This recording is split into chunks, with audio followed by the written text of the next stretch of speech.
Hello and welcome to Forward Boldly. I'm Christine Niles. So, Trump won.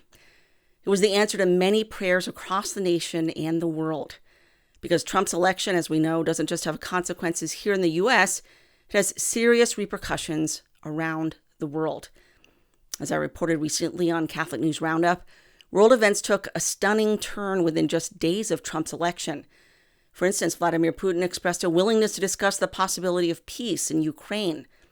Volodymyr Zelensky also spoke with Trump and with Elon Musk to discuss the same. And Hamas called for an immediate end to the war in Gaza.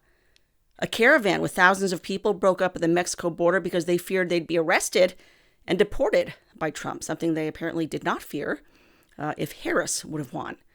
And now Iran is halting attacks on Israel, apparently after Trump sent a warning. So Biden says, don't attack Israel. Iran ignores him.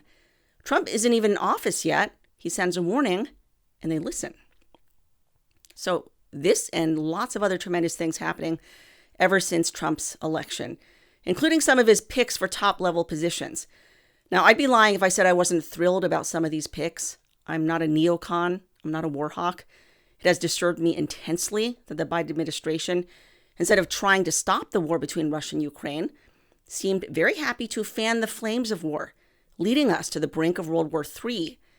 And with Trump in office, I believe there can and there will be a swift end to this war, God willing. Hopefully, Biden will not make things worse before he leaves. Plus the fact that this administration has sent almost $200 billion to Ukraine. And it's set on sending even more before Trump takes office. Quite frankly, it's outrageous. We've got millions of migrants flooding our borders. We don't have the money to take care of all of them. Hundreds of thousands of Americans dying every year from opioid overdoses. Crime skyrocketing in big cities. Rising gas costs, rising food costs, rising rent costs. Kids today can't afford to buy their own homes. So many problems on and on and on and on here in the U.S. Yeah, the focus of our spending is Ukraine. Please make it make sense. It's America last. It's been America last for the last 4 years. Quite frankly, I am sick to death of America last. And I'm looking forward to Trump putting America first for once. And another controversial appointment. He's had lots of different appointments. I have to say, I'm pretty excited about Peter Hegseth. He is being made Secretary of Defense, and he got into a lot of trouble because he flat out rejects the possibility of women in combat. Now, he doesn't have a problem with women serving desk jobs or intelligence or, fighter jets. He doesn't have a problem with any of that, but it's the physical, face-to-face combat with the enemy. You don't like women in combat? No. Why not? I love women service members who contribute amazingly because everything about men and women serving together makes the situation more complicated, and complication in combat means casualties are worse. And when you actually go into the hood, again, and I got response. I've got 99% positive response to this. A little bit of pushback, but when you actually break down what they did in the studies to open the door for women in combat, they just ignored them.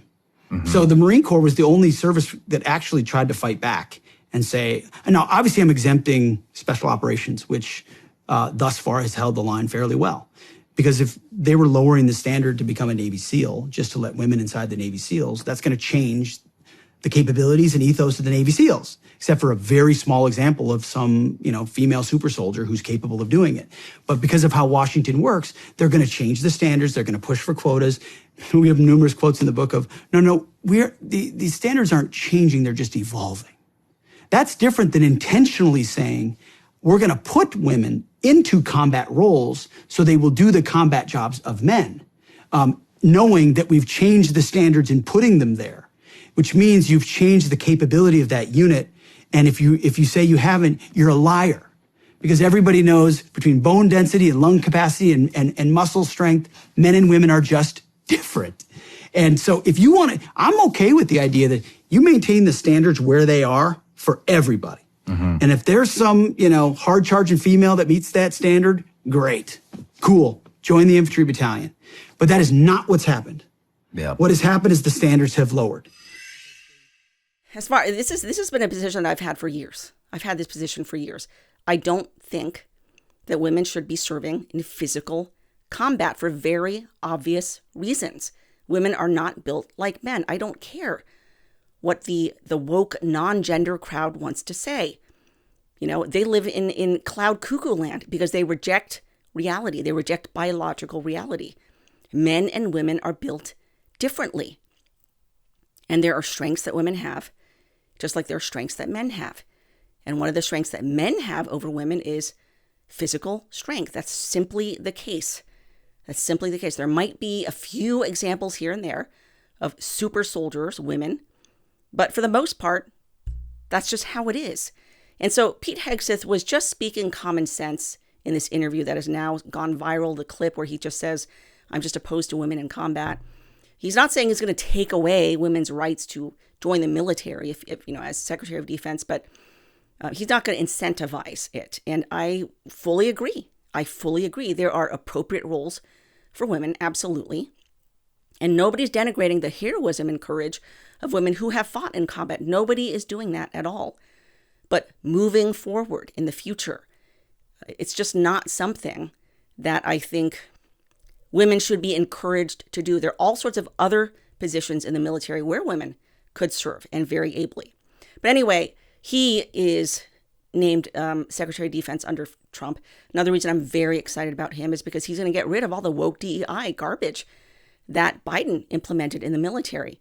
I mean, it was ridiculous. They were promoting DEI, promoting LGBTQIA nonsense, transgender nonsense, all this, so much nonsense. It's one of the reasons that Harris lost, because people are just sick and tired of the nonsense, sick and tired of the crowd that claims we believe in science, yet we're the same people who believe men can become pregnant, that men can breastfeed babies. It makes no sense at all. People are sick to death of it, the insanity. I am so looking forward. I mean, Trump promised that he would be getting rid of this woke nonsense and that he would actually mandate on government forms that there would only be 2 officially recognized genders, because only 2 exist in reality. For those people who live in reality, only 2 sexes exist, male and female, period. And we are not going to continue to affirm you in your delusions. It's just not happening. This is one of the reasons why Trump won by a landslide. People are tired of it. Now, another controversial appointment has been Robert F. Kennedy Jr. as Secretary of the Department of Health and Human Services, HHS. If you recall, one of the current assistant secretary is Rachel Levine, a man who thinks he's a woman. Again, the insanity is off the charts in the Biden administration, and thank God that Trump is returning some sanity to us. In any case, RFK has some very great insights into the collusion between Big Pharma, the FDA, and the medical industry. And he's dead set on breaking up this very profitable and, quite frankly, very wicked triumvirate. So I am cheering him all the way. Absolutely. Now, Mike Pence issued a statement strongly objecting to RFK Jr.'s appointment. He said RFK would be the most pro-abortion Republican-appointed secretary of HHS in modern history. And I certainly understand Pence's concerns, because for a long time, RFK held the position that, he believed in so-called choice up to birth. And he got a lot of backlash for this when he talked about it in an interview earlier. It went viral. He got loads and loads of backlash for this, and he did some research. He has since walked back that position. He's saying that he was under the impression that late-term abortions were done out of medical necessity because the mother's life was in danger. That's what he believed. But he's since learned that that's actually not the case, that many late-term abortions are purely elective, no medical necessity at all. And so now he supports abortion only up till viability, meaning that after the point of viability, after the point that a baby can live outside the womb, he believes the government has the right to step in and protect that life. So in an effort to understand where he's coming from, even though I disagree with him, instead of just demonizing people who hold a different viewpoint from mine, because demonization, I don't think, is very helpful. RFK comes from a standpoint of what he terms medical freedom. And this is the position that he's pretty much always had. He doesn't believe in the government meddling with our personal decisions with regard to any aspect of our health, any aspect of our bodies. And he's been consistent on this, unlike those on the left. The pro-abort feminists who are always screaming, "My body, my choice," also clamored for forced vaccines. So they didn't mean at all what they said. It wasn't my body, my choice. It's abortion. Yes, my body. But vaccines, no. Government can do that to you. So they were total hypocrites with an agenda. RFK at least has been consistent. He's always been opposed to the government's forced regime of mask mandates and COVID shots, as have many people, and many of those concerns are being vindicated, by the way. Now, of course, the problem with his position on so-called medical freedom regarding abortion is that it's only freedom for the mother. There's no freedom for the child. The child ends up being killed. The child has no choice. Abortion doesn't just involve one person, as we know. It involves two, the mother and the child. And that child is worthy of protection, whether or not that child is viable outside the womb. So, we talk about building the Catholic economy, which means supporting our fellow Catholics and their businesses. Well, I want to tell you about an app. It's called Catholic Owned. If you're a Catholic and you want to find good Catholic businesses run by devout believers, check out the Catholic Owned app. They make it easy to do business with vetted companies owned by practicing Catholics. The app features hundreds of Catholic businesses of all kinds, local and national, and the app is adding more and more companies all the time. It is completely free to download and to use. By using it, not only are you supporting Catholic businesses, when you sign up, you'll get a complimentary copy of the 2024 Catholic-owned Christmastide shopping guide, along with exclusive discounts with the 36 featured vendors. Christmas is coming up, so it's perfect for shopping for everyone on your list, from your family to your friends to your parish priest. Just go to CatholicOwned.com, that's CatholicOwned.com, to learn how you can download this app and start shopping. Be sure to use the code Stella Maris at sign up. Again, that is CatholicOwned.com with the code Stella Maris. Sign up, start supporting Catholic businesses. Now, if RFK uses his position as head of HHS to start pushing an abortion agenda, as Mike Pence fears that he might, pro-lifers absolutely should be pushing back, and pushing back hard, very hard. But here's the thing. I'm not sure that he will. The Trump team has already made clear that their position on abortion is that it's now a state issue. It's no longer up to the federal government. It's not a federal issue anymore. It's up to the voters in the individual states to decide through the democratic process whether to legalize or criminalize abortion in their particular state. And that is exactly what they have been doing after Roe v. Wade was overturned. So some states have strongly pro-life laws and others have legalized abortion. It's essentially the status quo before Roe v. Wade. And that's what the Supreme Court did in Dobbs v. Jackson when it overturned Roe v. Wade. It returned the matter back to the states where it had been originally. Now, is that ideal? No, it's not ideal. What would the ideal be? The ideal would be if the states voted to add a constitutional amendment to protect the unborn. That would be the ideal. That would be a true national abortion ban, and it would be perfectly constitutional. But as a side note, I do want to address the debate over a national abortion ban. Some pro-lifers were very upset with Trump for signaling that he wouldn't be in favor of a national abortion ban. And we have a situation now where it's in the states' hands, and the states are going to be voting. The last thing people want, the people are going to be voting. The last thing people want is for that to go back into the federal government. It was always fought, and very importantly, and people wanted it, they wanted it back in the states where it belongs legally and for a lot of other reasons. So you wouldn't support a national ban? No, I wouldn't support a national ban. No, I would not. And this is an issue that really needs clarification because there's a lot of misunderstanding surrounding it. Trump doesn't have the authority to pass a national abortion ban. There is no mechanism for it. And this is what a lot of well-intentioned pro-lifers don't understand. There's zero constitutional authority for the president to issue an executive order banning abortion in every state. He doesn't have that power. And guess what? Congress doesn't have that power either.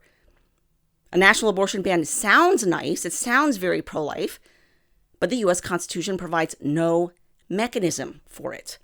So all the outrage that pro-lifers have expressed over Trump and Vance claiming that they won't sign a national abortion ban stems largely from good intentions, but a lack of understanding of how the Constitution, the three branches of government, and federalism actually work. But returning to RFK, my hope is that with RFK's new alliance with Republicans and conservatives, including some devout Catholics and Christians who are close to Trump. By the way, Father Chad Ripperger, the very famous exorcist, was actually spotted at Mar-a-Lago recently. I think that's a very good sign. Regardless of what you might think about Father Ripperger, the fact is he is a Catholic priest. He's an exorcist. He knows his theology. And the fact that Trump is open to inviting him to Mar-a-Lago, we need to pray for Trump. We need to pray for Trump because I am convinced, and he said so himself, that when he came close to death on that fateful day, July 13th, and he was saved by that miracle, and he does believe it was a miracle from the hand of God that saved him. I mean, how could it not be? How could it not be? Just a split second, and his brain would have been shot to pieces. And so that has changed him. That has changed him quite a bit. And we need to keep praying that he draws closer and closer to God, becomes more fully pro-life, becomes more fully converted to Christ and living out Christ's will. Nobody's beyond hope.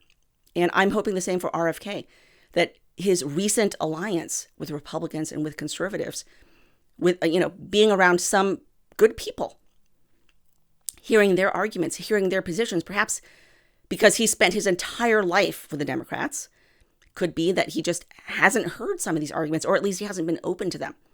Maybe he'll start being open to them now and moving in a more fully pro-life position. At least that's what we should pray for, shouldn't we? And if you don't want to pray for that, then I would challenge you to ask yourself why. Let me read an online comment from someone named Joey Munoz. He wrote this back in July. Quote, "I'm so tired of the complain-servatives. Nothing's ever good enough. No one is ever good enough. Nobody can live up to their standards.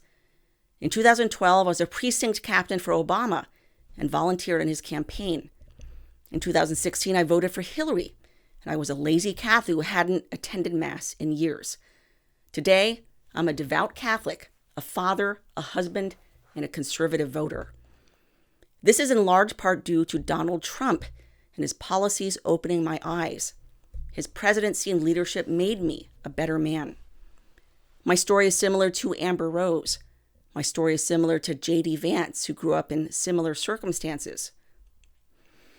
No one is perfect, and the Lord will always meet us where we are. He uses imperfect vessels to push his message. None of us are perfect. We all need his salvation. I thank God that so many people have come around to seeing the truth and pray they keep growing. But please, for the love of all things, stop talking down to people who don't think 110% the way you do. We already have a political party that does that. I sincerely hope JD adjusts his position to align with the Catholic Church teaching on abortion and IVF. I sincerely hope Amber continues to grow and use her platform to help push back against the things she used to support. However, I'm here to support them and people like them today and forever, because that's what our nation needs moving forward." I think that's well spoken. I agree with a lot of what he says. God meets us where we are. And this is something that I have been growing more and more to understand the older that I get. And it's true, when you're more open to God and you're sincere in trying to follow his will, you become more humble. You grow in humility. And the judgmentalism that you used to have, that sort of starts to give way more and more to humility and to the recognition that God works differently in different people at different stages. It's not a black and white sort of thing. Either you are here or either you are there. It's Very much, a lot of times it's incremental, the way God works with us. I mean, think of when you first came to the faith. Were you perfect? Were you a saint? Did you lead a life fully pleasing God in every respect? Probably not. Did you understand every aspect of the faith? Probably not. You probably struggled a lot with a lot of sins and flaws that probably took you years to overcome. You're probably still working on them. You grew in the faith. You struggled. You sinned. You repented. You kept repeating this over and over and over and over again. How many thousands of times as God worked to purify you and purge you of all that was contrary to his will. And he continues to be patient with us. This is how God works in all souls that are open to him. He meets us where we are, as flawed and imperfect and sinful as we are. He challenges us to greater heights. He challenges us to rethink our assumptions, to be courageous, to go against the grain, to forget self and to follow his will and his commands, no matter what. No one becomes a saint in a day. And God is patient with us. Above all, he's merciful. As I get older, I'm learning more and more how crucial mercy is, how mercy truly is the heart of God.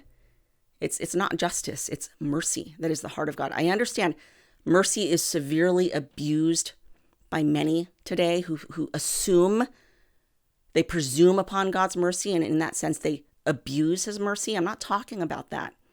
I'm talking about genuine mercy. And what is mercy exactly? It's showing kindness when a person doesn't deserve kindness. Think about the times in your life when you have been shown kindness, when you know you didn't deserve it. I want you to think about that. Because I can recall a number of times I've been shown mercy by God, by people, when I didn't deserve it, and I knew I didn't deserve it. And those moments deeply affected me. They made me so grateful. And they impressed upon me the need for me to pass it on, the need for me to show mercy to others who don't deserve it. Nobody's saying it's easy. And I'm not talking about like cheap grace. I'm talking about the very mercy that God himself shows to us and that we must also show to others, including people who don't deserve it. Have you signed up for our email list? Simply go to stellamars.media to sign up for the latest news, updates, and videos. And if you'd like to help us continue doing this, please click on Support Our Work and give any amount you're comfortable with. Thank you so much for your prayers and support. Now, back to the show. So the point of all this is that my hope for RFK, as well as for Trump and everyone he appoints to his staff and other top-level positions, is that God will continue to work on these souls and draw them closer to him step by step. And we should all be praying for that. Don't make the perfect the enemy of the good, because sometimes we can do that, especially as devout Catholics. Sometimes we make the perfect the enemy of the good. Try to see the good in people, if you can. If there is even a glimmer of good and hope in somebody, God can work with that. Now, that doesn't mean we just lie down and accept whatever the Trump administration decides. If Trump starts pushing measures that are harmful, that are anti-life, we have a moral obligation to push back. We're not here to just slavishly follow everything that Trump says and does. So he makes mistakes, and we, as pro-life Catholics, have to push back if he's pushing anything that's harmful. So, for instance, Trump has spoken about an IVF mandate, requiring health insurance to cover IVF procedures. One of the worst ideas ever. One of the worst ideas ever in American history, in human history. Every single pro-lifer should be pushing back against this in the strongest terms. IVF kills more babies than abortion. IVF involves the deliberate destruction of millions upon millions of frozen embryos. And embryos are human lives with their own unique DNA and their own soul.